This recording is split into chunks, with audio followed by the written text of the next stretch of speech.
All right, everybody, welcome to the talk show. Glad you guys could join us tonight. Hope everybody had a great 4th of July. As you can see, joining me tonight in the bottom corner of the screen is our friend Colby YAK Fishing. His channel is linked at the very top of the description. Make sure you go and check out his channel. Hit him with the sub. Watch all his videos because they are amazing and will absolutely blow you away. I know they did me. Colby, welcome to the show. What's up, buddy? How you doing? Dude, I'm glad we're able to sit down and catch up after the contest and just kind of see where we're at and see how it all went for both of us, really. Yeah, man. So before we really dive into anything, let me say too, all the music that I use is completely royalty free. I use a playlist on Spotify. If you guys are interested in that, let me know. I can send you a link, as well as you can it's all royalty free to use in your videos too. I don't use them in my videos. I only use this Spotify stuff for the live stream because it's easy. That was a little Zelda remix thing that was going on that was really cool. Colby, I'm a huge gamer, and I hear that you are too. Yeah, I'm I gotta say was. Okay. Having a kid kind of puts things into a little bit more perspective, and priorities start to get kind of rearranged a little bit, and then some hobbies start to get stacked below and below, further and further and further. But yes, I was and have been a very avid gamer, especially in a game that I know that you are quite avid in as well. Yeah. What was it? And that's the old World of Warcraft. Dude, it's an addiction that I cannot break. Bro, why you got to put negative connotations to it? It's not an addiction. It is a lifestyle. You're right. It's a lifestyle. I literally have a World of Warcraft tattoo here on my arm. It's a Hearthstone. Let me see if I can get that in the camera. Time out. I gotta scroll up and check this thing out. Dude, that's nice, brother. So that's nice. People see it all the time, and some people have even noticed that it's a Hearthstone, and they'll say, "Oh, you play Hearthstone?" And I'm like, no, I play World of Warcraft, and this item in the game, for those of you that don't know, takes you back to wherever you set up your home.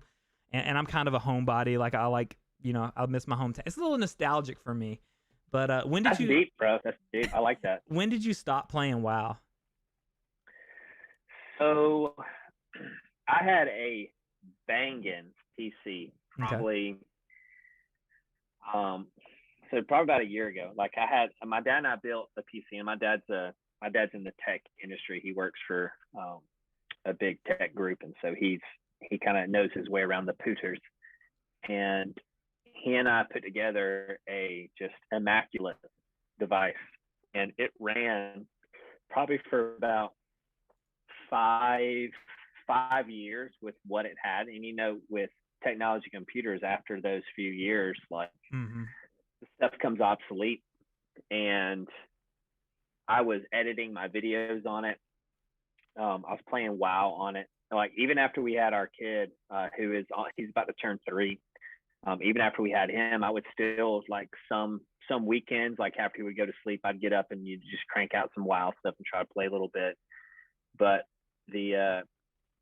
like most computers, it just bit the dust, and we're not in a place right now where it was feasible for me to throw together money, one, to have it fixed, because the motherboard was so old it couldn't support the graphics cards, which were also so old. Yep.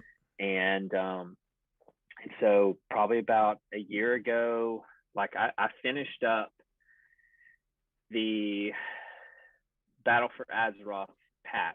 Okay.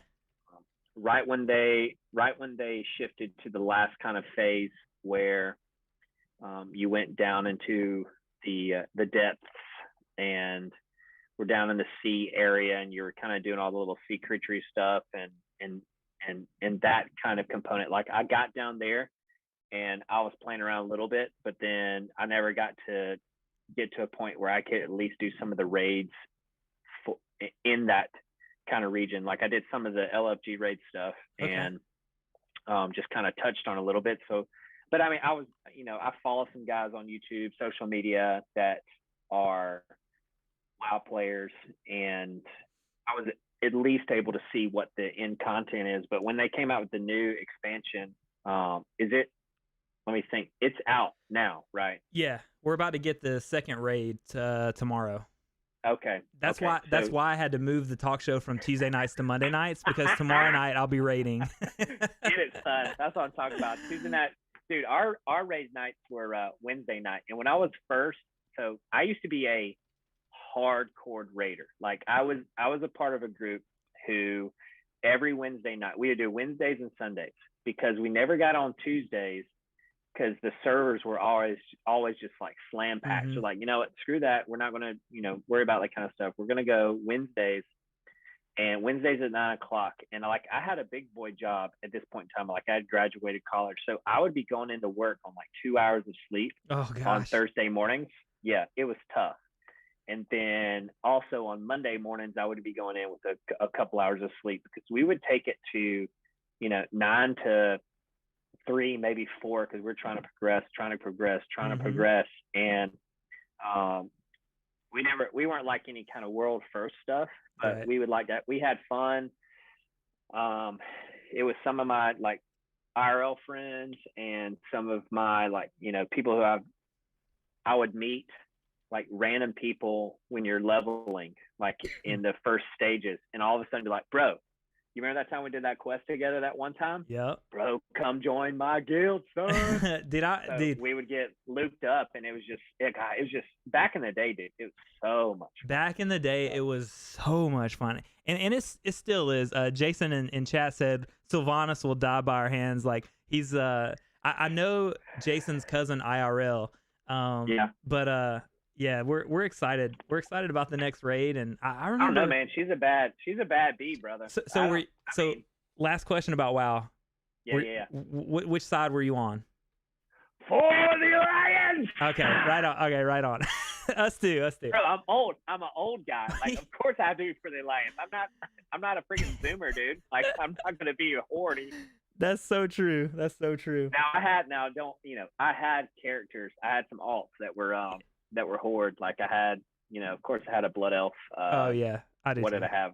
Probably blood. I think I had a blood elf rogue, just because I'm just so fascinated with being able to stealth and all that kind of stuff. And but I was straight up Alliance. My main was Paladin. Cool. So I first started in BC, and so I was like, oh, I want to get the new character, brother. I'm gonna get a Draenei Paladin, done, end of discussion. And so that was my main, and then I also had a shaman who was also a Draenei, just because I love that whole world. And I was fascinated by the ability to be able to heal, and so that's kind of my mode. I was always a healer. Cool. And I wanted to be able to tank in like a tough spot, be like an off tank or something, and just have like an extra set. But I was always a healer. So that's just kind of my spec. You're a good man. Well, if you ever come back to it, let us know. For sure. Tell us a little bit about like what got you maybe into fishing, and then what got you into either YouTube or creating content. Because are you on TikTok as well? Bro, I am trying to make the transition to TikTok. Like, I have a TikTok. Okay.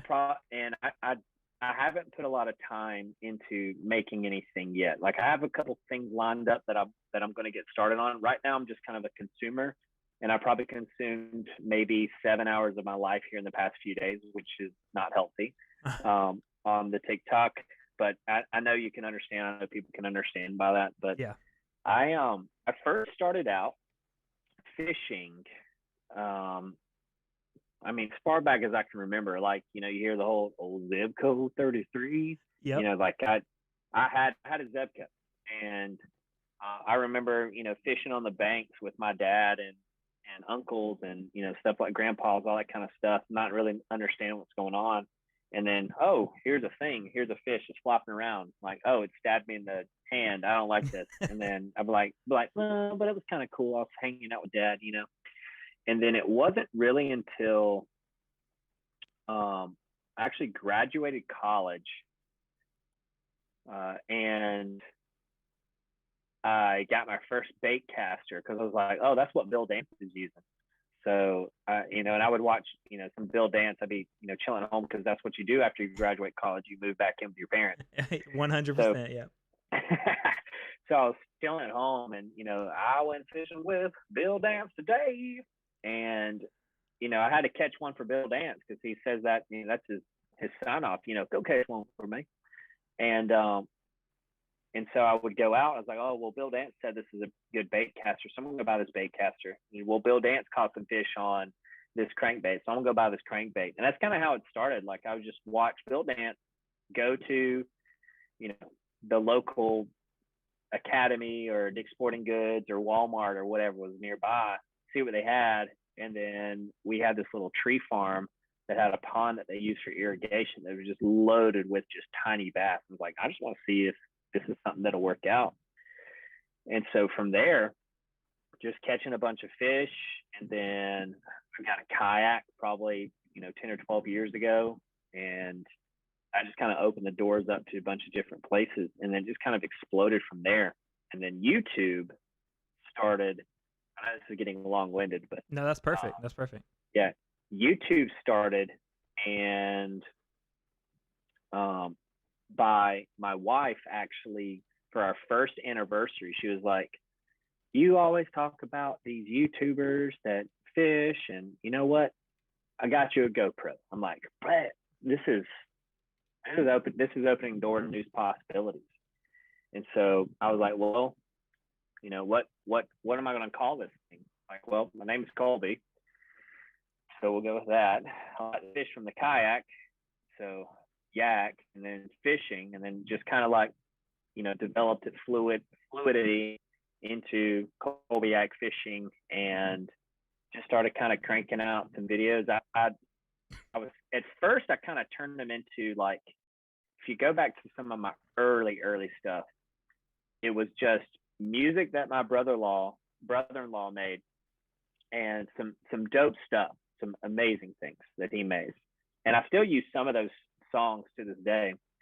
And it would just be that, and then just fishing. So it was almost like kind of a music video, and then that. So there's no like talking, no really thing going on. Not the most entertaining, but that's kind of how I got my start. And then I just kind of, transitioned from there, just saying, all right, so here's what we're doing. I'm awkward and don't know what to do with my hands. Yeah. And then it went to, the online stuff, with transitioning from, because I did a bunch of mystery tackle box things from there, which is, I think, where, a lot of the subscribers have come from, aside from all of my students that I teach, who I may or may have not forced into subscribing if they want to get good grades. Yeah. Just kidding. But JK about JK. And then and doing some mystery tackle box unboxings, getting kind of the, like, I don't want to say notoriety, but getting founded and getting I'm not good with the words, but and then Catchco kind of started checking out some of my stuff, and then all of a sudden you get this thing saying, hey, we want to sponsor you. We want to send you some mystery tackle boxes for a little bit. And then a month later, they're like, hey, we want you to apply for this competition. And then a month later after that, it's like, hey, you made it. And then boom, like that's so cool. We're to the present. That's so cool. So I was telling Georgia Bassmaster last week that when we had that Google Meets, initially meeting everybody before we could even announce that we were in the contest, I felt like the new kid on the block, because I realized that you guys had kind of been working with Catchco a little while, like with the mystery tackle. So I went back and watched your videos, and like, this video is sponsored by Mystery Tackle Box. By the way, a week, bro. Oh, like, really? I'm talking. I made the video like, hey, this video is sponsored by Mystery Tackle, but like I just became a sponsored, Mystery Tackle Box, Catchco, whatever, and then we had the Zoom meeting after that. So it's like, man, that's just some crazy timing, right? That's there. so cool. So I haven't really talked. I've like hinted at it. I get to make my first sponsored by Mystery Tackle Box video this week. So like I'm really excited. Get it, Teej. Dude, I'm so hyped. Congrats, bro. So I think I love Mystery Tackle Box and Catch Co. Obviously, I'm wearing a shirt right now. Like the contest was such a great experience. Oh man, I loved it. It was so like one of my favorite things that came out of it was getting to know you guys and getting to meet you guys and find y'all's content as well. But I think we like to start talking about the contest. We have to talk about your intros. Like, where did the idea come from? Like, when you opened week 2, did you say, "I'm using an airplane for this"? Like, how did those intros come about? So, just like laying around, just letting it like roll around in your mind. Okay. Like, you just let like. I don't want to toot own horns or pat on back or, you know, any of that kind of stuff, but I put myself in creativity. I feel like I'm, you know, above par in creativity, but I just kind of let things kind of percolate in there and just feel it out. And so the whole time I was thinking speed, and, you know, like I'm a baby of the 80s. So it's like, I feel the need. Oh, baby. The need for speed. Like I thought Top Gun. I'm like, okay, so where are we going with this? Where are we going, Top Gun? I'm like, all right, we want to come up with a banging like video. And it just kind of from there just snowballed. I'm like, well, my dad, you know, he's an airplane, you know, private pilot. He's real big into it. I fly around with him, you know, pretty regularly. He's actually in chat right now. It's Robin Drake. Oh, cool. Hey, Robin. Yeah. And so I was like, how can I incorporate the airplane into this? And so I was like, you know what? I want to have them fly me. And we actually went to, I don't know if you kind of picked it out, but we actually flew down to a place called Midville, Georgia. And we have a friend of ours who owns some property down there. It's actually a pretty cool spot. Cool. And he's got a little runway, little grass strip, and a lodge that you can stay in. It's like we're gonna be taking some bro trips down there. It's gonna be sick, but dude, yeah, it's gonna be nice place. But he's got like these little sequential ponds where they take some like small hybrid, the Florida F1 strain stuff, and then they cultivate them. And then they drop them to the next one, and then they take some of the big ones there and put them into the next one, so on and so forth. Cool. And so as you get further down, like the fish are, you know, supposedly are supposed to get bigger and bigger and bigger. But so I actually went there for my first video where I fished from the kayak, and we did, you know, just MTB flank. Was like, bro, I'm now going to catch a few mondos, and I'm gonna complete this thing, no problem. And I did it in like probably 30-45 minutes. That's cool. It wasn't that difficult. And I was like, but I'm gonna, you know, pat around and try to get a big one. And so the second one, I was like, man, I gotta go someplace where I know I'm gonna catch a lot of fish in a short amount of time. And so I told him, I said, Dad, hey, I'm gonna go down to Nashville again, but we gotta get down there quick. And so that's where the kind of the setting up the phone call kind of came in. And of course, you know, move magic there with that setup. But yeah, I knew. I was like, hey, I gotta let's incorporate the plane. That's gonna be dope. Nobody else gonna be flying anywhere. And so we did that. And I had a friend of mine who had a flight suit. I remember. So he's also a school teacher, and he had a flight suit that he wore on one of our like homecoming days or something. He dressed up like a Top Gun character or something. I was like, bro, I need that flight suit. Cool. So that's where I got that from. And then we flew down there and got after it. I think I caught 9. He caught 6, and then we flew back. It was a pretty good time. Cool. So the only thing better than your week 2, in my opinion, the only thing better than your week 2 video intro was your week 3 intro, and I was laughing so hard. So it's kind of crazy. So I inadvertently ripped you off one week. I think your week 1 video, you had the drone shots with the sponsors' logos, And then my week 2 video, I had a drone shot with the sponsors logos, and I was like, I think I just subconsciously ripped Colby off. So you obviously made an impression on me. But see, you didn't know. But see, here's the thing though. We posted all that stuff. And but Tej, we posted all that stuff, dude, before anyone like has seen anybody else's stuff. It's true. It's true. So and that's true with week 3 as well. So we've been talking about this. Week 3, like out of the gate, we originally wanted to go the Bob Ross route, and in my intro, I flashed Bob Ross up over me, and it morphed into this kind of mad scientist look a lot more. But you pulled the Bubba Ross thing off so well, and was so freaking funny, man. When you're making these videos, is your family just like, that's a banger, Colby? Like, are they laughing with you? Did I lose you? Let me see. We might have lost Colby. We'll get him back if we did. Chat, make sure that if you have any questions, put them in the chat. If it's on topic, we'll answer it. If it's not, we'll wait until the very end, and we'll be able to we'll be able to answer them. Hey, let me go to the large camera real quick because I need to minimize that. You there, bro? Oh yeah, you back? There he is. Can you hear me? Yeah, I think. Yeah, I'm good. Y'all good? I think we got a bunch of people here in the house using up all the Wi-Fi. Are we good? Yeah, we're good. You're here. You're here. The audio is the most important part, so no sweat. Okay, cool. Are we good with the audio? Yeah, I'm good. We can hear you. Okay.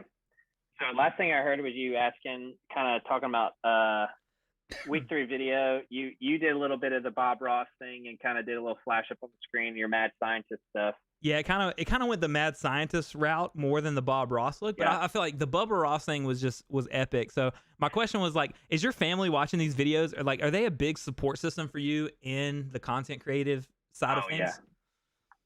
Yeah. So my wife, like, she will. She's pretty savage. She's pretty hardcore when it comes to throughout this whole competition, she has kind of been my official but unofficial social media director and also my editor of my videos. Yeah. Which means she would watch it and she would take notes, like saying, this was pointless. You don't need to say anything about that. Like, why are you even talking about it? There's no point in saying it. And so she's like, you took a weird breath here, like cut that out. Just like random things like that I wouldn't think. I'm like, but that breath was very that breath was needed. Yeah. She's like, cut it. So she's just like ruthless when it comes to that kind of stuff, because she's not a consumer at all to the fishing realm. So like, I value her opinion, because that's like, if you think about it, dude, like we're trying to target and we're trying to teach, and trying to reach out to those people who, kind of maybe have some sort of interest, but we're not trying to influence creators, you know?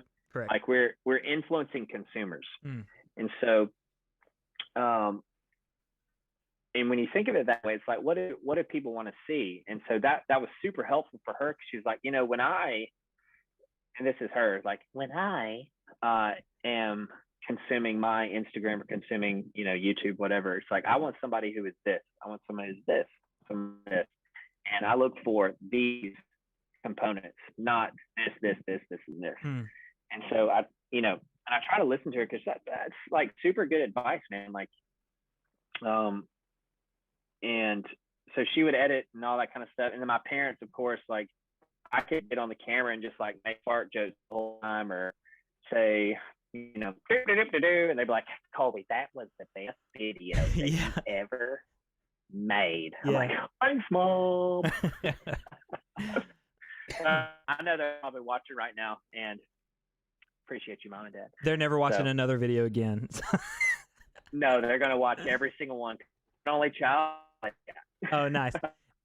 So I grew up an only child as well, and when I first started content creating, I was on Twitch streaming video games, and I remember like telling my grandmother that I was making a very, very little bit of money on Twitch. And she's like, what are you doing? I'm like, I'm playing video games and people are watching me, but there's a community. And she's like, why would anyone want to watch someone else play video games? You know. I have little cousins downstairs right now Mm-hmm. watching people play video games like Minecraft. They're just watching people play Minecraft. They're not playing Minecraft. There's like a PlayStation set up. Nope, they're not playing Minecraft. They're watching people play Minecraft. That's just culture now, you know. But yeah, my family is the same way. My grandmother has since passed, but my aunt, she doesn't really understand like social media or YouTube or anything, but I know that she created an account to be a subscriber and watches all my videos. My wife, Awesome. We were talking off stream after last week's episode, because GB asked that question about if our family watches, and my wife said, sometimes I feel bad because I haven't watched your videos in a while. I'll go back and catch up. Like she'll go back and watch them. But that's sweet. Your wife is kind of your soundboard. The way, like, I have a friend, my friend that did some camera work for me, Jeremy. Yeah. You know, he's my soundboard. Like, I'll send him my videos before they ever go live, and he's brutally honest, you know, and I think it's good to have that system because we do want to get better at what we do. And we want to target people who aren't necessarily in the fishing content realm, you know? Yeah, I feel you, dude. I feel you. So I guess I was going to ask about your wife being your editor. So we've already covered that.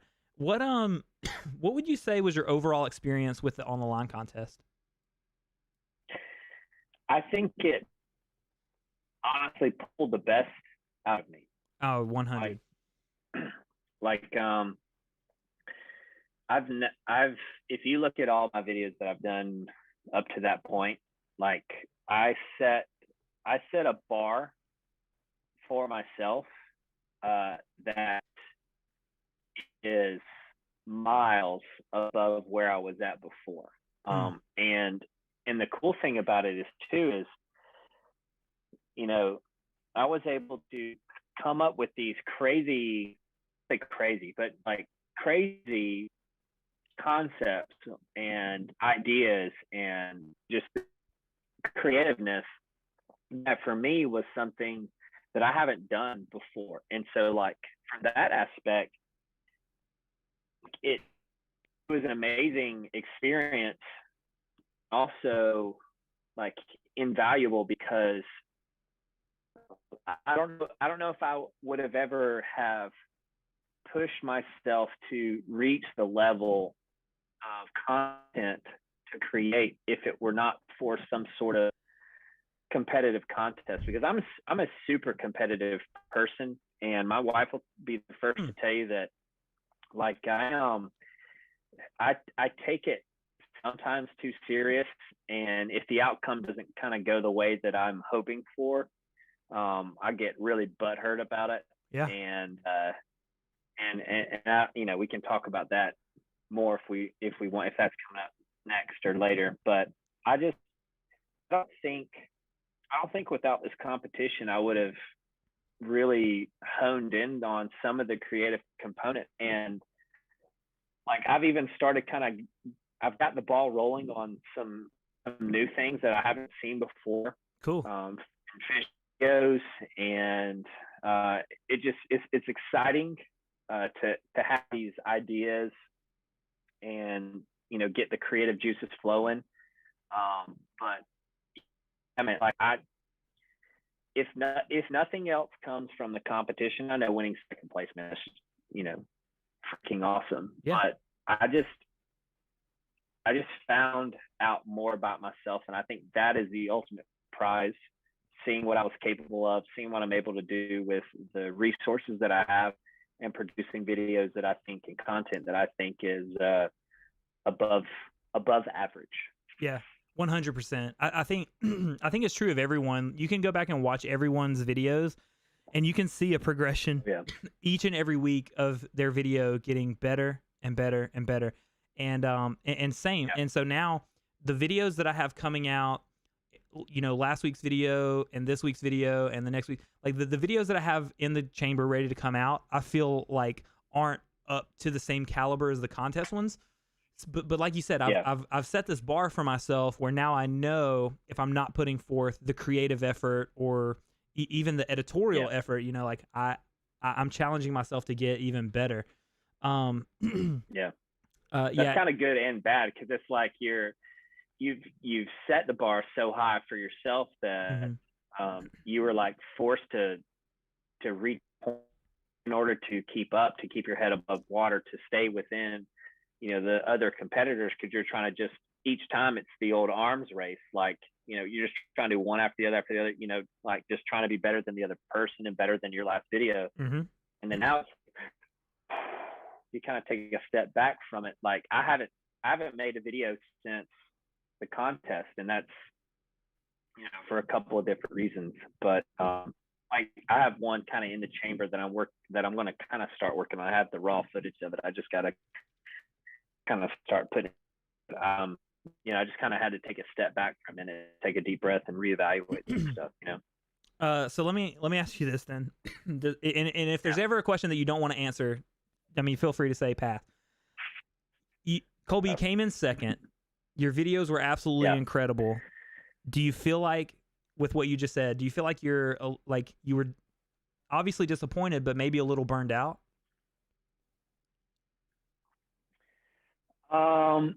Yes and yes.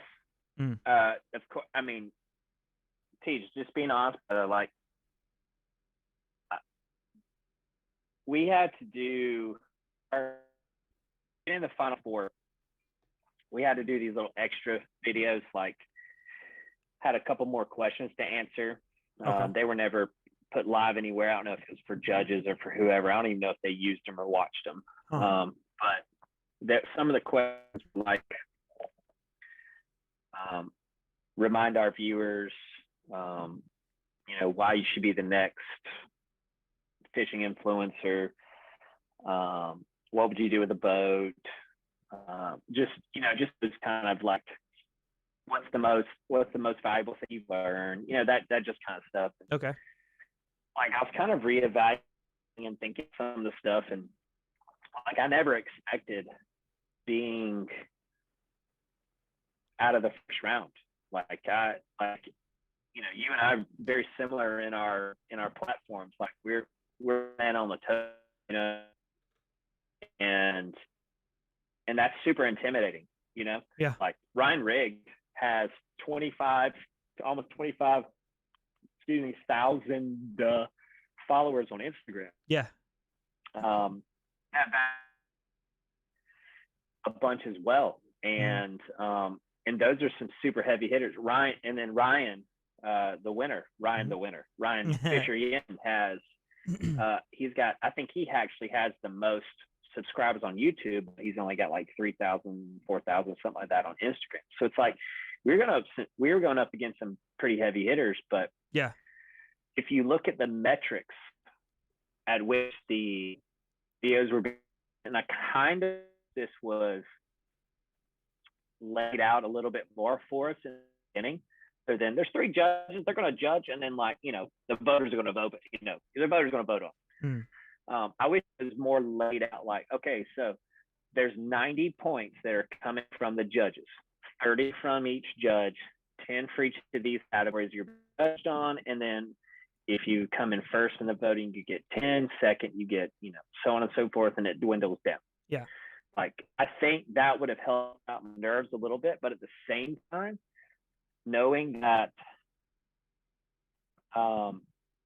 maybe knowing might not have really stoked a fire in my creative, like I'm gonna have to come out with something just banging, to blow these other dudes out of the water, to make them have to advance my videos, because the judge score is going to be so much more than theirs that it's not going to matter what I get in the voting, because, you know, my mom can only vote so many times from all 3 of the devices, and my dad can only vote so many times from all, you know, his devices, and then his few friends from work on Facebook, you know, like that can only go so far. We ain't got to swipe up, bro. Like we can't hit that swipe up and say, just go to this link, you know, swipe up and click a button. You know, be like, okay, I need you to take I was talking for me. Nope, swipe. I was literally talking to my wife the other day, and I said, hey, babe, how many followers do I have to have the swipe up feature? And she said 10,000. 10,000. 10,000. And Can you imagine that? bro, so I'm at, nobody take this as us complaining, because like we're working towards that, but I'm at 915. Like, Bro, you're above me. I'm sitting at like right 500 something, and I think 400 of them are my students that follow me.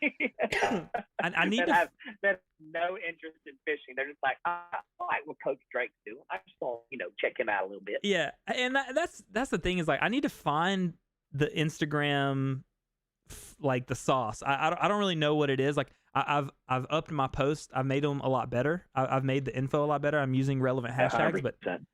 but dang, dude, you're right, man. It was seeing some of their numbers, like same as you. I kind of thought like I've got to put out really good videos, and I even though I was put out week 1, I still believe that my videos got better each week, and obviously at least put me on the map for some people, and that was really good. Did you gain how many, this might be too personal, how many followers do you think you gained just from the contest, like subs on YouTube?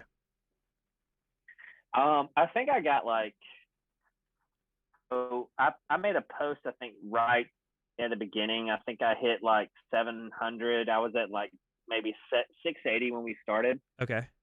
And I think I'm getting close to 800 right now. So okay. Probably 100, probably 100 subscribers. I honestly, and this is maybe one of my gripes, and I don't know if it's a huge gripe, but I don't know if Catchco really promoted contest as much as I was hoping they would. Like I was kind of expecting we're gonna weekly, like more than just when the next round was. Like we're gonna weekly send something out or have some of our cronies like in the Guggen spot. Can you imagine the following that would have happened if, let's say, an Andrew Flair or a John B or LFG or somebody were just to say, hey, Catchco is doing a competition called On the Line, Find the Next Creator. Y'all should go and check it out. Links in the description. 5 seconds. Yeah. 5 seconds. You know what I'm saying? 5 seconds of them just saying that and people clicking and going to it. Could that have finagled some stuff? I don't know. You know what I'm saying? And I know they don't want to overstep their boundaries and be like, hey, guys, we hate to ask this of you, but could you shout out, our little, we're doing, I know you're busy, making new rods and all that, you know what I'm saying? Like that's kind of a tough thing, but at the same time, I feel like those guys are super humble, and they would like, sure, you basically made it to where we can be where we are today. We're partnering with you to make these rods. We're partnering with you to make these lures and bait, all this other stuff. And you you put us in a house. We have the MTB crib and all this other stuff. Yeah, we'll give you a 5 second little comp for your fun little American Idol competition. Yeah. You know what I mean? Yeah. I mean, I saw Lojo actually talked about it on Instagram a few times. It was just after I was eliminated. So I actually sent him a DM and was like, hey dude, I was one of the contestants that's been eliminated. I was wondering if you could give me any feedback. I never heard back, but I think I do still wish that. I do still wish I had a little bit of feedback from the judges just to kind of know where their minds were 100%. And what they were thinking. I wish I'm in the exact same boat. Like, I wish that the scores were publicized. Okay. That was my next question. Like we were talking last with Marsh, like Georgia Bassmaster. We were saying how like live score updates. I don't, whatever, but how about just here's the breakdown. Even if it was sent to us and wasn't like public knowledge, Yeah. Like you got this and this and this from Lojo and Brian. You got this from the voters, and then just spreadsheet. That's like that little screenshot of the spreadsheet would have been awesome. So then you could see like, oh, I got a couple point hit in execution. probably because I didn't complete the whatever. Or, Yeah. you know, like I think back to that bass fishing dude in the very first video. He caught like 2 fish. Yeah. Like, no way he's getting points for execution for that. Or, Yeah. you know, Jay, where she only caught a couple fish on the speed challenge. It was like, you know, no way she's getting a couple, you know, a bunch of points in execution there. Mhm. So just that kind of stuff. Or your boy Mike, Naughty Mike. Real naughty. Yeah, the real naughty. I think he caught the most out of all of us in the speed challenge. He caught like 10 fish, and you know, he's got to get a 10 in that category because he executed it the best more than anybody else. You know what I'm saying? So one thing my friends were saying that they kept like insisting to me was that like execution and completion were different. Because but I'm not sure if that's how they looked at it, because I mean, I could say the same thing about my week 1 video. I broke off one lure and I didn't catch a fish on the rattlebot. So I was in the same boat as several people. And so on one hand, I felt better because I knew that I wasn't the only one to not complete it, but I also felt bad because I knew that there were other people that didn't complete it that obviously are going to be on the same playing field as I am. I just hope there were those. Go ahead. Sorry. So there are 3 categories that the judges do: creativity, execution, not completion, but execution, and then overall entertainment. Mm-hmm. So like, you know, the execution, I see what you're saying now. The execution / completion would be, you know, that would be tough if you know, breaking off and not catching one on it. And but like, you know, just reiterating your set. I'm sorry to interrupt you, but it took me a minute to kind of let the brain waves like. No, you're good. Yeah. So I'm 100% agree with what you just said. So yeah. Yeah, I know, Jesse, just real quick. I know I don't use a phone at all when I'm videoing unless I'm taking a picture for Instagram. So all my video is going to be 16:9 or whatever, or widescreen. I don't know how I'd phrase that. I'm not actually as knowledgeable with the technical stuff. So it's 9:42. So here's what we want to do. I got a couple more questions for Colby, and then I've already got one question from Cash about our rod and reel setup, which we'll get to. I'm going to ask Colby a couple more questions, and then we'll do an open Q&A for a few minutes. Next question is, what's next? If you can speak to it, what's next for Colby Yak Fishing? So realistically, and I think this is just to kind of touch on another question that I kind of answered a little bit with respect to the ending of the competition. Was I burnt out? Was I disappointed? And yes. And I just kind of talked on one of those components. Yeah. I was pretty disappointed by the outcome. But I think moving forward, realistically, it was probably for the best, because like I'm a dad, I'm a husband, I'm a school teacher, I'm a soccer coach. I make these videos and I pump out, you know, Instagram stuff when, you know, it's convenient for me when I'm not doing live stuff. So with Ryan winning, like, he just graduated high school. He's got nothing else to do. You know what I'm saying? So like for him, that's perfect.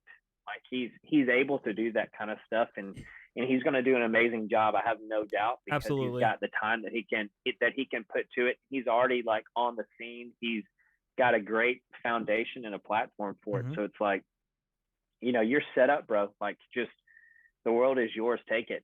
And for me, it's coming up with the quality of video that I was doing through the competition, and the short amount of time, like, that took some man hours. And I'm not going to have those when the school year starts back up. So it might be like one of those hardcore, like, you know, super creative videos, like maybe once every couple weeks, you know, and then I might have a couple little small, like, you know, mystery tackle box unboxing, MTB slam kind of stuff. And then there might be a banger, you know what I mean? Yeah. So maybe looking at, 2 to 3 videos a month.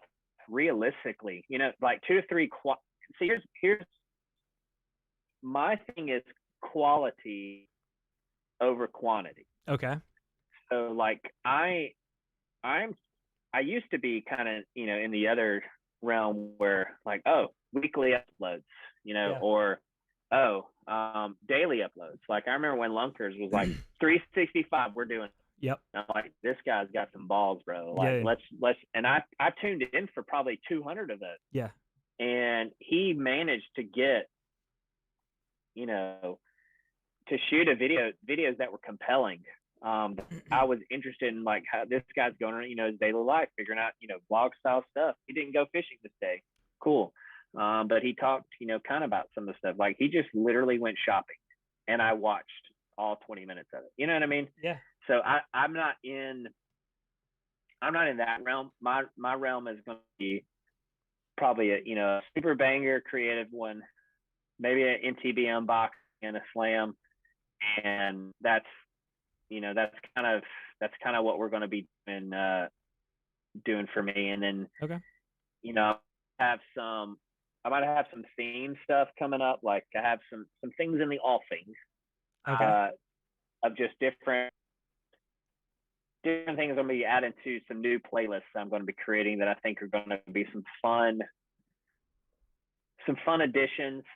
And I think that's what it needs to be. Like right before this whole thing started, I was in kind of a little rut with just MTB unboxing, MTB slam. Yeah. Next video, MTB unboxing, MTB slam. Yeah. Because honestly, that's what I had time for. That's what was getting me views.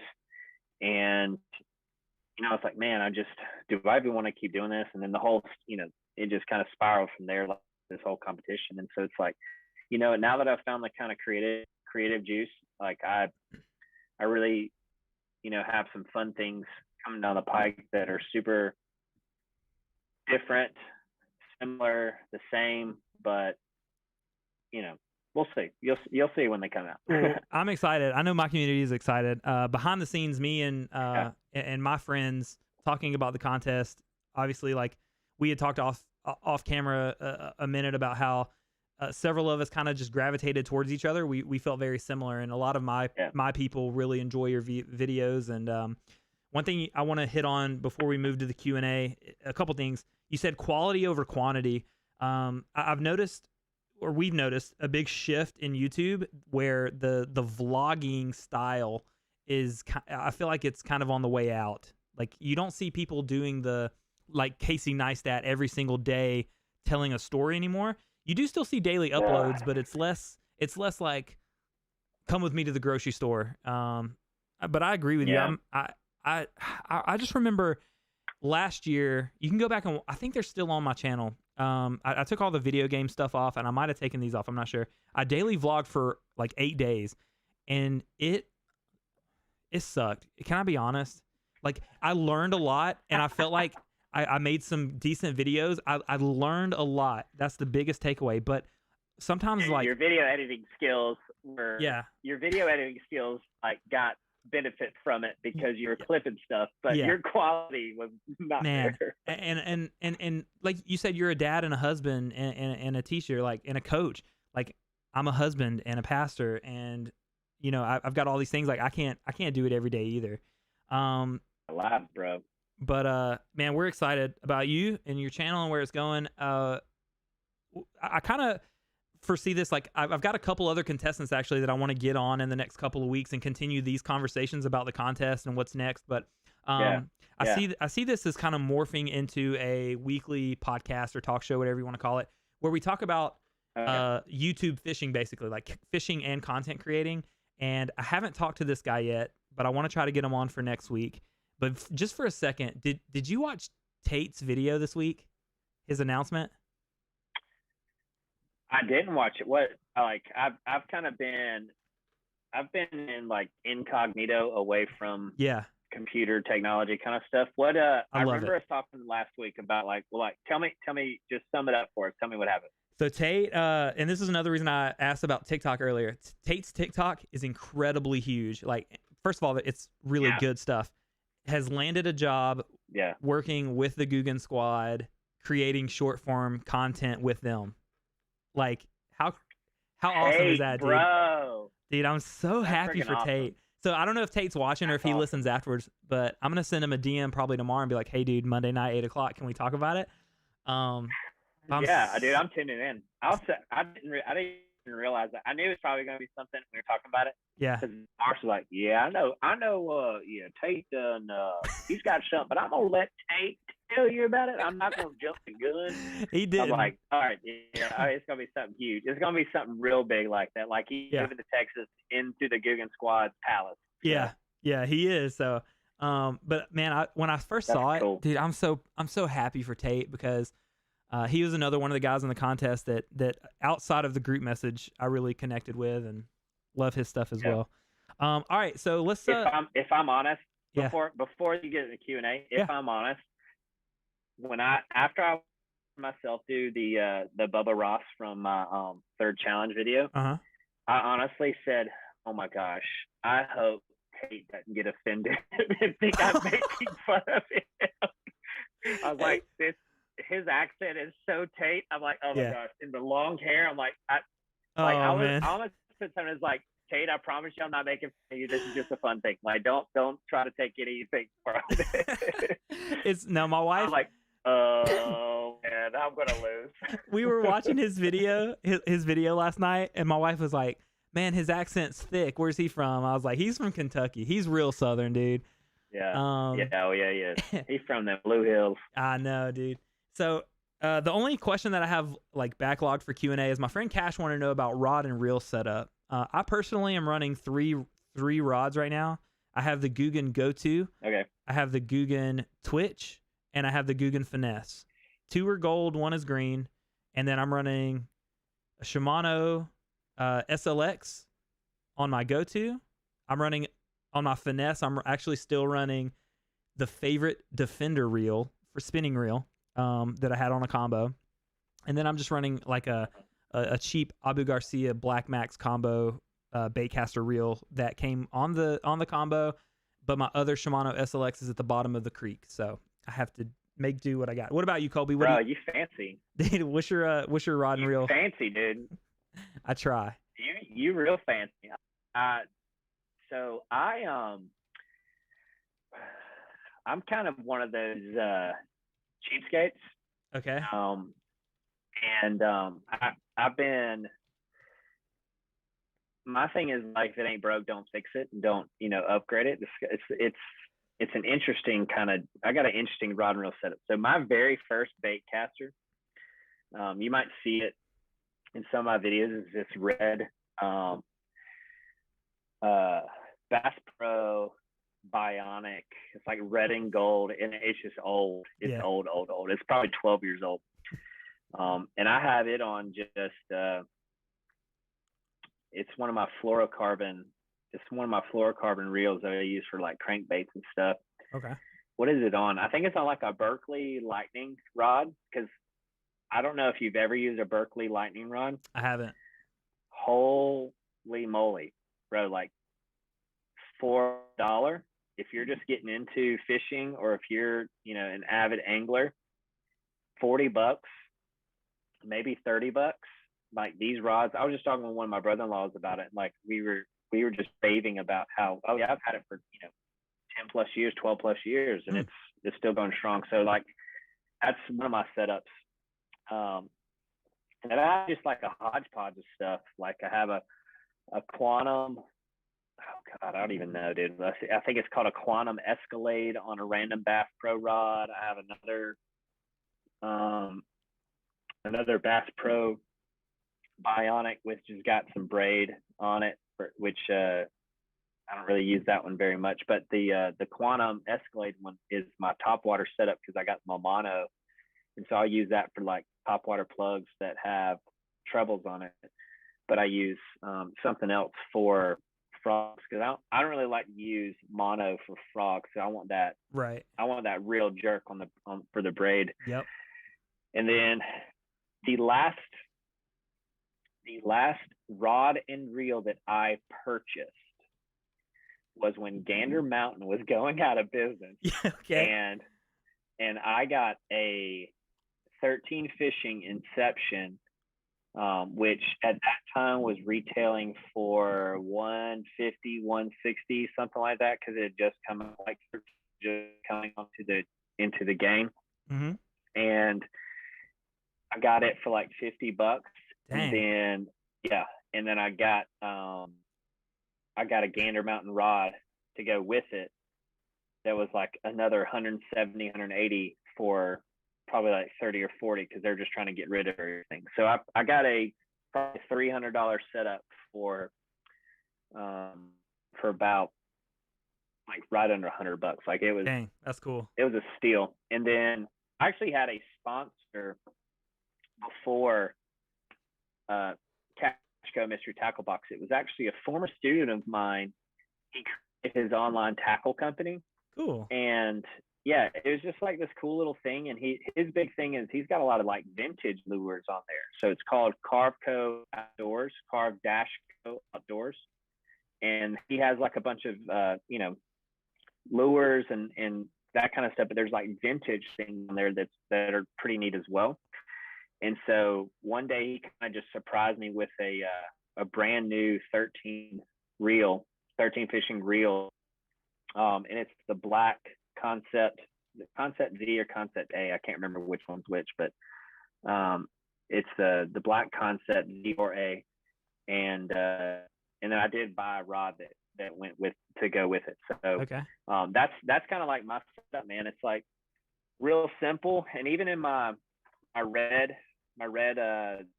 Bass Pro Bionic, I have a random screw holding the handle on. It's sticking out like it. Sometimes I'll catch it on like my finger. Yeah.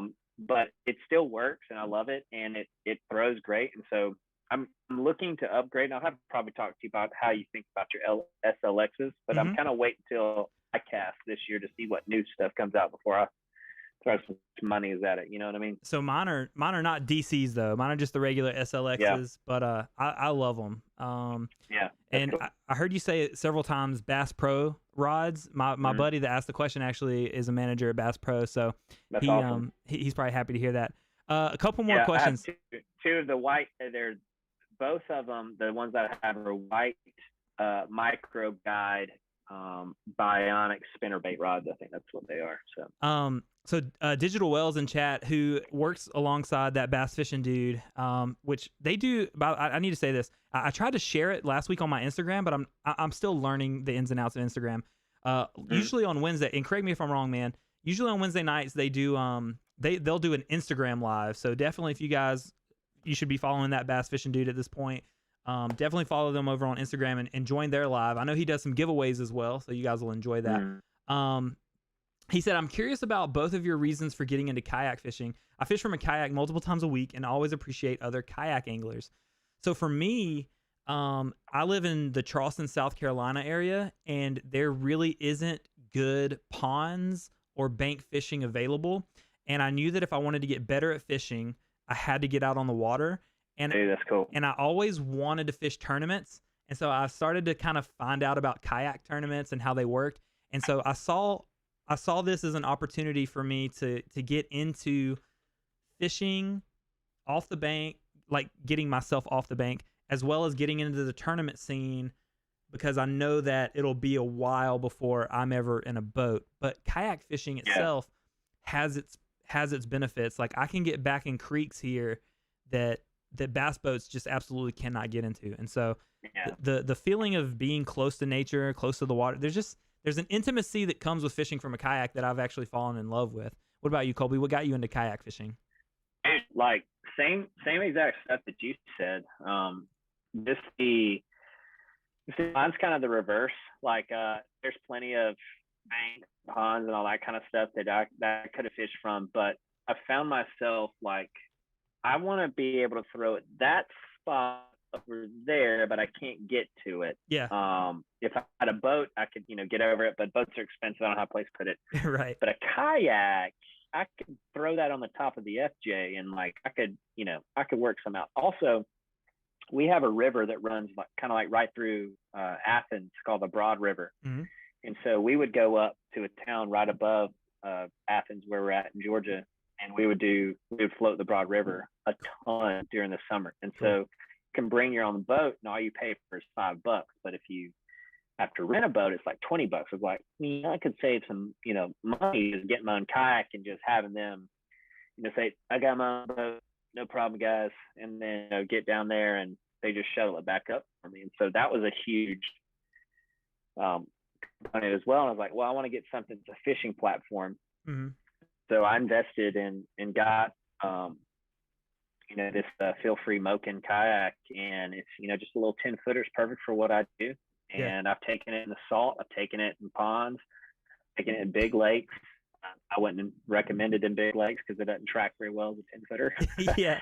But for what I need it for and for what I use it for, like, it's been perfect for these past 10 or 11 years. So, cool. Yeah. And the intimacy stuff is just, you can't pass it up, dude. Yeah. I mean, I find myself occasionally, like in the kayak, I'll pull up over some grass mats and just sit there and watch, like, the wildlife, the birds. Just look around. Yeah, it's awesome. Around, just soak it in. Just like, man, and nobody's out here. It's just me. Mm-hmm. It's just a wilderness. It's awesome. I mean, if you watch like 4 of my videos, you'll see the central theme of there's a million gators here too. So sometimes I'm avoiding them. But last question before we call it, because I know Colby's on vacation and I haven't eaten dinner yet. But last question on the way out: if you could change something you did in the competition, what would it be and why? Mine would be that I would go as hard week 1 as I did in week 2 and week 3. I would have put a lot more effort into my week 1 video because you obviously now know a little bit more about creating for the contest. What about you, Colby? What would you change? I actually had some good advice from a friend that said your week 1 needs to be a banger, because if you get out of week 1, like, based on the judging, how it's set up, you might be able to do really well in it. And plus, the interest in the competition is going to dwindle after week 1 because it's going to be this new thing. And I actually found, if you look at your videos and look at the videos that were produced, we had a lot more views in our week 1 video than we had in the and so I knew that kind of going into the week 1 was going to be a really, really important video. And if I could change something, I would say I wouldn't wait to the last minute to do everything. Like, I would literally, my week 4 video shot Monday. Uh-huh. The Monday before it was due that Wednesday, mm-hmm. I shot the downtown stuff, interviewing things. Oh my gosh. Monday night. And then I came back Tuesday early morning and shot the B-roll of Athens Tuesday morning. And then I edited all night Monday night and all night Tuesday night. And I'm uploading at the crack of dawn, hoping that it would get in just in time. And it got into our Google Drives or whatever, where we needed it to go eventually. But there was a couple times where I didn't get because we had to do 2, one with music, one without. Yeah. My without music didn't make it in until like mid Wednesday. Oh, geez. Like, it's like just internet speeds and dumping something like that on Google Drive. Dang. It's not going to take 5 minutes. Yeah, that's funny. Most of mine were done. I figured they would be okay with not having my no music video. Yeah. Tate, dude, welcome. We're actually wrapping up, Tate. By the way, I was talking about you earlier. Big congratulations, and we're all excited for you, man. We can't wait to see your journey.